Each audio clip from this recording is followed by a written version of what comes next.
다 함께 사도신경으로 우리의 신앙을 고백하겠습니다. 나는 전능하신 아버지 하나님, 천지의 창조주를 믿습니다.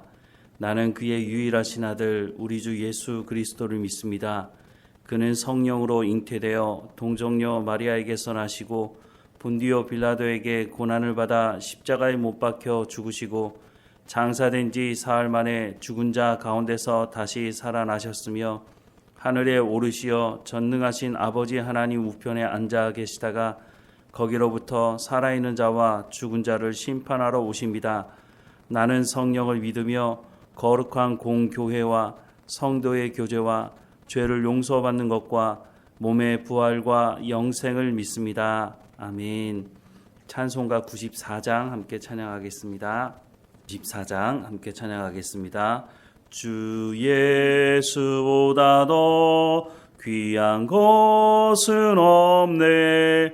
이 세상 부귀와 바꿀 수 없네. 영축을 내 대신 돌아가신 그 놀라운 사랑 잊지 못해. 세상 즐거움 다 버리고 세상 자랑 다 버렸네. 주 예수보다 더 귀한 것은 없네. 예수 밖에는 없네. 주 예수보다 더 귀한 것은 없네. 이 세상 명예와 바꿀 수 없네. 이전에 즐기던 세상 일도 주 사랑하는 마음 뺏지 못해. 세상 즐거움 다 버리고 세상 자랑 다 버렸네. 주 예수보다 더 귀한 것은 없네. 예수 밖에는 없네. 주 예수보다 더 귀한 것은 없네. 이 세상 행복과 바꿀 수 없네. 유혹과 핍박이 몰려와도 주 섬기는 내 맘 변치 않아. 세상 즐거움 다 버리고 세상 자랑 다 버렸네. 주 예수보다 더 귀한 것은 없네. 예수 밖에는 없네. 아멘. 오늘 하나님께서 우리에게 주시는 말씀은 갈라디아서 3장 10절에서 14절까지 말씀입니다. 갈라디아서 3장 10절에서 14절까지 말씀 우리 함께 읽겠습니다. 무릇 율법 행위에 속한 자들은 저주 아래에 있나니 기록된 바 누구든지 율법책에 기록된 대로 모든 일을 항상 행하지 아니하는 자는 저주 아래에 있는 자라 하였음이라. 또 하나님 앞에서 아무도 율법으로 말미암아 의롭게 되지 못할 것이 분명하니 이는 의인은 믿음으로 살리라 하였음이라. 율법은 믿음에서 난 것이 아니니 율법을 행하는 자는 그 가운데서 살리라 하였느니라. 그리스도께서 우리를 위하여 저주를 받은 바 되사 율법의 저주에서 우리를 속량하셨으니 기록된 바 나무에 달린 자마다 저주 아래에 있는 자라 하였음이라. 이는 그리스도 예수 안에서 아브라함의 복이 이방인에게 미치게 하고 또 우리로 하여금 믿음으로 말미암아 성령의 약속을 받게 하려 함이라. 아멘. 바울이 복음을 전할 때 그 핵심은 예수님과 그 십자가 또 부활에 대한 말씀을 전했습니다. 그리고 예수님을 영접할 때 성령의 역사가 있어야 된다라고 하는 말씀도 전했는데요. 고린도전서 12장 3절 말씀에 보면 그러므로 내가 너희에게 알리노니 하나님의 영으로 말하는 자는 누구든지 예수를 저주할 자라 하지 아니하고 또 성령으로 아니하고는 누구든지 예수를 주시라 할 수 없느니라 라고 말씀하고 있습니다. 바로 예수 그리스도의 십자가 사건을 통해서 부름받은 하나님의 사람들, 그 사람들이 성령을 통해서 예수님을 구주로 영접하게 된다라고 하는 말씀을 하고 있는 것이죠. 이 모든 과정이 전적인 하나님의 은혜로 이루어진다라고 하는 것이 복음의 핵심적인 내용이라고 하는 것입니다. 이런 복음을 전할 때 바울을 반대했던 사람들이 있었죠. 그 사람들은 예수님을 십자가에 못 박아 죽인 유대주의자들이었다고 하는 것입니다.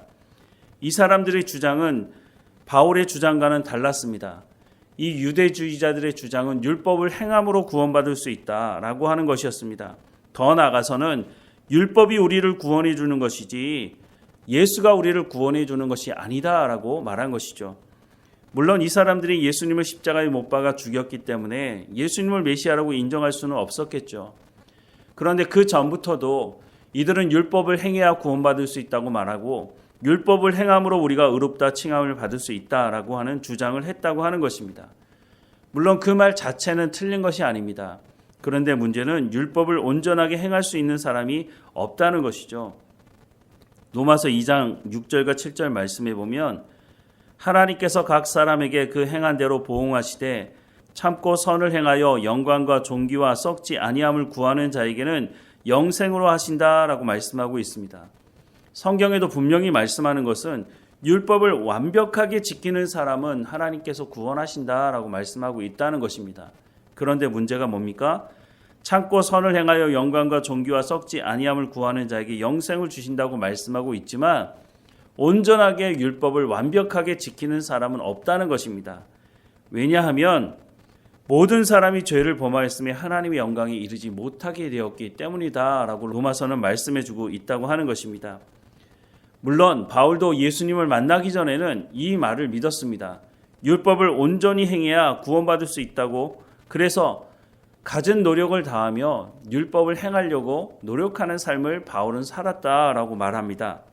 사도행전 26장 9절부터 12절 말씀에 보면 나도 나사렛 예수의 이름을 대적하여 많은 일을 행하여야 될 줄 스스로 생각하고 예루살렘에서 이런 일을 행하여 대제사장들에게서 권한을 받아가지고 많은 성도를 옥에 가두며 또 죽일 때에 내가 찬성 투표를 하였고 또 모든 회당에서 여러 번 형벌하여 강제로 모독하는 말을 하게 하고 그들에 대하여 심히 격분하여 외국 성에까지 가서 박해하였고 이 일로 대제사장들의 권한과 위임을 받고 다메섹으로 갔나이다라고 고백하고 있습니다. 바울이 이렇게 살았죠. 바울의 열심이 대단했습니다.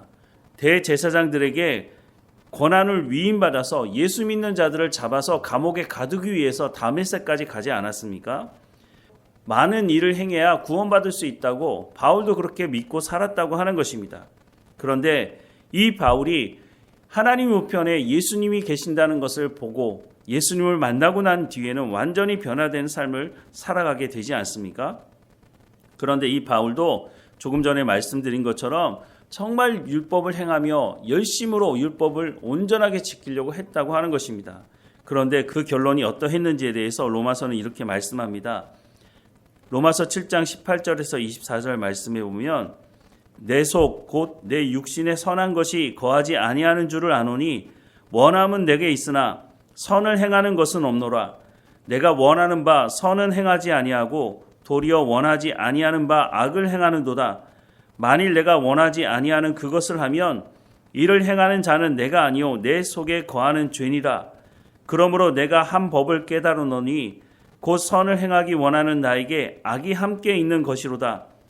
내 속사람으로는 하나님의 법을 즐거워하되 내 지체 속에서 한 다른 법이 내 마음에 법과 싸워 내 지체 속에 있는 죄의 법으로 나를 사로잡는 것을 보는도다. 오호라 나는 공고한 사람이로다. 이 사망의 몸에서 누가 나를 건져내랴 라고 말씀하고 있습니다. 아무리 몸부림치고 아무리 율법을 지키려고 해도 내 안에 죄가 머물러 있기 때문에 그 율법을 내가 온전히 지키지 못해서 내가 몸부림쳤다라고 고백을 하고 있는 것이죠. 그렇게 해서는 구원에 이를 수 없다라고 하는 것을 분명히 말씀해주고 있는 것입니다. 그런데 이 바울이 예수님을 만나고 나서는 로마서 8장에 들어가서 뭐라고 말합니까? 생명의 성령의 법이 바울을 해방시켰다라고 고백하고 있지 않습니까? 바로 예수 그리스도를 믿음으로 말미암아 예수님께서 십자가에 죽으심으로 우리의 죄를 용서하셨다는 그것을 믿음으로 말미암아 구원을 받게 되었다라고 고백을 하고 있는 것입니다. 종교 개혁을 했던 마틴 루터도 바울과 비슷한 삶을 살았습니다. 마틴 루터도 어떻게 해서든지 율법을 지키려고 최선의 노력을 다했다고 합니다. 그는 조금의 죄가 발견되더라도 고해성사를 했다고 합니다. 그렇게 자기의 죄의 문제를 해결하려고 정말 많은 노력을 했다고 하는 것이죠. 그러다가 이 마틴 루터도 로마서를 통해서 하나님의 말씀을 듣게 됐는데 율법을 행함으로 구원받는 것이 아니라 예수 그리스도의 십자가 사건, 바로 예수 그리스도를 믿음으로 구원받을 수 있다라고 하는 것을 알게 되었고 그래서 종교 개혁을 하게 되었다고 하는 것입니다.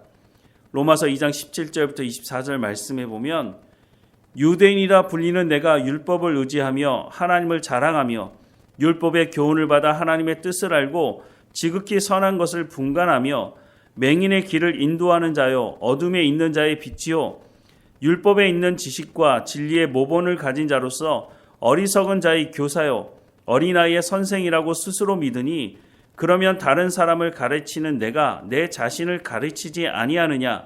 도둑질하지 말라 선포하는 내가 도둑질하느냐? 간음하지 말라 말하는 내가 간음하느냐? 우상을 가증히 여기는 내가 신전 물건을 도둑질하느냐? 율법을 자랑하는 내가 율법을 범함으로 하나님을 욕되게 하느냐?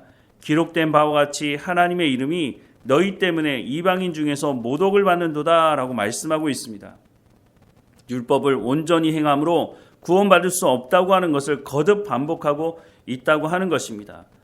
오늘 본문의 말씀 10절과 11절 말씀에도 보면 무릇 율법 행위에 속한 자들은 저주 아래에 있나니 기록된 바 누구든지 율법책에 기록된 대로 모든 일을 항상 행하지 아니하는 자는 저주 아래에 있는 자라 하였음이라.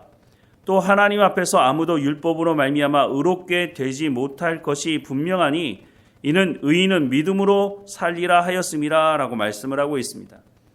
율법을 행함으로 구원받는 것이 아니라 율법은 사람이 죄인이라고 하는 것, 죄를 지을 수밖에 없는 사람이라고 하는 것을 알게 하시는 것이 율법의 중요한 기능이다 라고 말씀을 하고 있습니다. 그러니 율법을 행함으로 구원받는다고 말씀을 하고 있지만 우리가 이것을 온전히 지킬 수는 없다고 하는 것입니다. 앞서도 말씀을 드렸지만 로마서 말씀에 율법을 아무리 행하려고 해도 그것을 완벽하게 지키지 못하기 때문에 절망에 빠진 모습을 말하고 있지 않습니까? 그렇게 절망에 빠진 사람이 하나님께 나아가게 된다는 것입니다. 하나님 어떻게 하면 내가 구원을 받을 수 있을까요? 내가 이렇게 율법을 지키려고 해도 내 안에 죄가 있어서 율법을 온전히 행하지 못하게 하는데 그러면 어떻게 할까요? 그렇게 하나님 앞에 탄식할 수 있게 된다는 것입니다. 그때 바로 예수님의 십자가를 보게 되는 것입니다. 예수님께서 우리의 죄를 위해서 십자가 위에서 죽으셨다고 하는 그것을 발견하게 되고 예수님을 영접하게 될 수 있다라고 말씀을 하고 있는 것입니다. 의인은 믿음으로 산다고 말합니다. 율법을 행함으로 의롭게 사는 것이 아니라 율법을 행함으로 의롭다 칭함을 받을 수 있는 것이 아니라 의인은 믿음으로 말미암아 살게 될 것이다 라고 말씀을 합니다. 여기서 말하는 믿음이 뭡니까? 바로 예수 그리스도께서 십자가에 죽으심으로 부활하심으로 우리를 구원하셨다고 하는 하나님의 언약의 말씀이 예수님의 십자가 사건을 통해서 성취되었다고 하는 그 하나님의 말씀을 믿는 것을 말하는 것입니다. 바로 예수님을 믿는 것이죠. 그래서 우리가 구원받을 수 있다라고 하는 것을 성경은 말씀해주고 있는 것입니다. 우리가 받은 구원이 이런 것입니다. 우리가 어떤 선을 행함으로 구원받을 수 있는 것이 아닙니다. 만약 그래 있다면 자랑해야 되겠죠. 내가 이만큼 무엇을 했기 때문에 구원받을 수 있었다고. 하지만 구원받은 사람 그 누구 중에서도 자신의 행위로 구원받을 수가 없으니 그것을 자랑할 수는 없다는 것입니다. 그래서 우리가 하나님의 전적인 은혜로 구원을 받았다라고 말할 수가 있는 것이죠. 그러면 그 다음부터 우리가 어떻게 행해야 하느냐? 전적인 하나님의 은혜로 구원받았으니 이제는 하나님께서 말씀하시는 하나님의 말씀을 듣고 순종하는 삶을 살아가야 한다라고 말씀을 하고 있는 것입니다. 바울이 거듭 반복해서 율법의 행위로 구원받지 않은 것이다 라고 하는 것을 말하는 것은 당시에 갈라디아 교회들에 와서 율법의 행위로 구원을 받을 수 있다라고 하는 주장을 했던 사람들 때문이라고 하는 것을 말하고 있는 것이죠. 오늘 이 시대에도 그런 사람들이 적지 않습니다. 오늘 우리가 이 말씀을 제대로 알고 우리가 전적인 하나님의 은혜로 구원받았다고 하는 이 말씀을 마음에 새기고 그래서 하나님께서 주신 그 은혜를 싸구려로 만들지 않도록 우리가 그 값비싼 구원을 우리 가운데 허락하신 그 하나님의 은혜에 감사하며 그에 합당한 삶을 살아가야 하는 것입니다. 오늘 우리가 살아가는 삶의 현장에서도 하나님께서 나 같은 죄인을 전적인 하나님의 은혜로 구원하셨으니 그에 합당한 삶을 살아갈 수 있도록 인도해달라고 기도하며 하나님과 동행하는 우리의 삶이 되기를 주님의 이름으로 축원합니다. 기도하겠습니다. 사랑하는 하나님, 우리를 사랑하셔서 예수님을 이 땅에 보내주시고 예수님께서 그 고통 가운데 십자가에서 죽으시고 부활하심으로 전적인 하나님의 은혜로 우리를 구원하셨다고 하는 이 말씀을 마음에 새기게 하옵소서. 하나님, 우리 가운데 베풀어 주신 이 놀라운 구원의 은혜를 우리가 분명히 알고 또한 예수 그리스도를 알지 못하는 사람들, 이 복음의 내용을 알지 못하는 사람들에게 가서 또한 복음을 증거하는 우리의 삶이 될 수 있도록 인도해 주옵소서. 우리가 잘못된 복음, 거짓된 복음, 이단과 사이비가 말하는 곳에 빠지지 않도록 선을 행함으로 구원받는 것이 아니라 하나님의 전적인 은혜로 구원받았으니 이제는 우리가 하나님의 말씀에 순종함으로 하나님의 백성다운 삶을 살아가야 된다는 것을 분명히 기억하며 살아가는 우리의 삶이 될 수 있도록 은혜를 허락해 주옵소서. 오늘도 우리 가운데 맡겨진 모든 일에 충성을 다하게 하시고 우리를 통해서 하나님의 영광이 드러나며 복음이 흘러가는 통로 역할 감당할 수 있도록 성령의 충만함으로 우리와 함께해 주옵소서. 하나님, 오늘 어느 곳에 있든지 깨어있게 하시고 하나님 주시는 평안을 누리게 하시며 하나님과 동행하며 하나님 말씀에 우리가 소금과 빛의 역할을 온전히 감당하는 삶이 될 수 있도록 인도해 주옵소서.